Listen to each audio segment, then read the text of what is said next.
Cries order 8-4, matter of urgent national importance, on the issue of need to curb the incessant increasing spate of killing in Anambra State.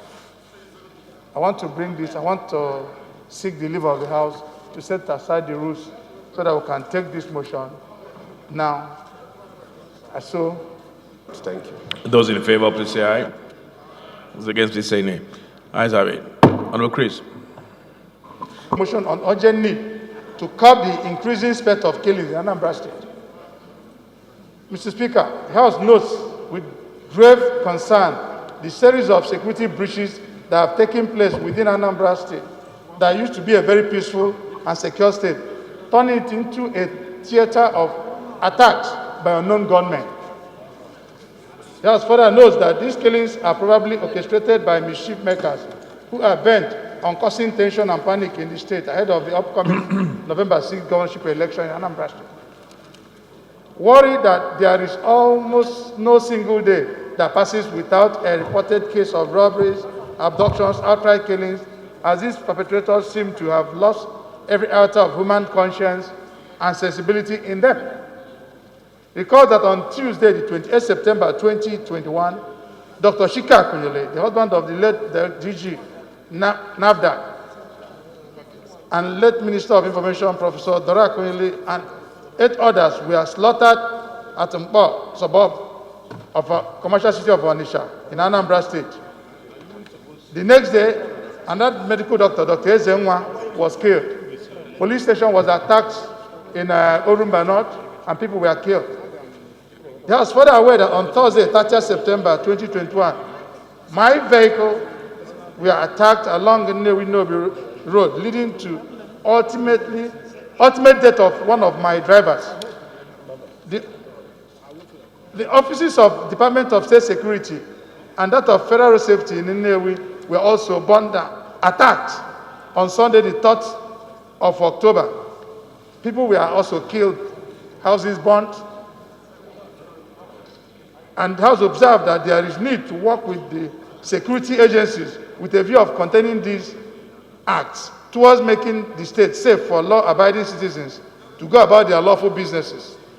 The House is concerned that unless urgent and drastic measures are taken to halt the tide and combat those elements terrorizing the state, the events in Anambra State could snowball into a major crisis that could affect the entire Southeast and the nation. The House resolves to urge the National Security Advisor and other security agencies to deploy all necessary machineries to Anambra State towards containing the menace in the state. And secondly, the House mandated the Joint Committee on National Security and Intelligence and Police Affairs to ensure that normalcy is restored within the state and report back to the House within 3 weeks. I so move. I think your motion is very timely. Honorable Munir, you wanted to add something to it? Yes. Thank you, Mr. My name is Munir Babagana Mongunu. I represent Kumboto Federal Constituency of Kano State. Mr. Speaker, I just want to amend the motion to observe 1 minute silence on the death of the driver and others. Thank you. All the amendment, please say aye. Those against, please say nay. Ayes have it. Honorable Chidoka. Member representing Idemili North, Idemili South Federal Constituency of Anambra State. Whilst I stand to commiserate with my colleague, Cries Azubogu, whose driver was killed in my constituency, it will also amaze you to know that Dr. Akunyele was also killed in my constituency, just about maybe 10-15 minutes drive from my house. The other 4 policemen who were killed were also killed in my constituency. In fact, on that day, about 8 people that were killed within a 1-mile radius from my house and in my constituency. And I think that it's become very worrisome, very worrisome. I used to hear of these things in other parts of the country where they say they couldn't go home. Now it's happening to us where we can hardly even go back home. We'll go to other parts but come back to Abuja. And it's a side reminder because I know that they were headed to the airport to pick him. If he was in Dhaka when they have accosted him, it would have been a hail of bullets. Maybe today we'll be talking about something else. And I think it's come very close home that a sitting member of the House of Representatives, his vehicle will be attacked. outside a very strong, illustrious son of Anambra State who will be killed. Mr. Speaker, I plead with you and I plead with this House to truly intervene and to make sure we do not create another theater of war. Whilst the Northeast and Northwest is grappling with insurgency and banditry, the Southeast shouldn't. Anambra used to be a very peaceful state, and whatever must have happened, we pray and we hope, and I pray with you that you will strongly intervene, as you always have done as the Speaker of the people, so that we can bring Anambra back to where it used to be. So on this reason, I thank you, Mr. Speaker, for allowing me to speak. Thank you. Honorable Chidoka, can you enlighten us as to what's going on there? What is the reason for this sudden? Yes, sir. Any idea? So that's how we know how to intervene. Absolutely. Fantastic question. We have a group who, of course, you know, have been agitating for the state of Biafra.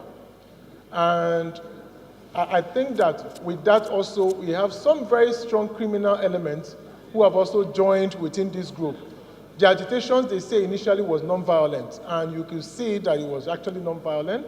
But you have another group who have become very criminal in nature and very difficult to contain.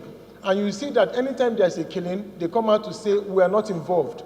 But now there is a mixture of both, because the elections, the same thing happened in 2017. It was non-violent, but 2019 they're saying no more election. 2017 it was referendum, but now 2019 they're saying no election at all. So you see them targeting campaign vehicles and cars. With all our cars that have campaign materials, we removed all of them. No flag of PDP, no flag of APC, nobody. They're not sparing anybody. So you see, it's a mixture of the agitators of State of Biafra and strong criminal elements. And that's why I pray that the police should stand up. They shouldn't run. The idea of enlisting in the police or the army is that one day you might die in the battle. If I decide to be a police officer, I know that I've signed a warrant to die. They should go back there and fight. They shouldn't allow them to burn their offices and stand around and look. Yeah. What's your resolution? Or your prayer, sorry. Asked to do the needful to contend with the situation. Number two, that the House Committee on National Security and Intelligence and Police Affairs should ensure that the needful is done and they report back to the House within 3 weeks. And the third one is that the solo will hold a 1 minute silence for Dr. Akunyili and other dead persons in these circumstances in the last 1 week. These are three of them. Thank you. Eyes have it.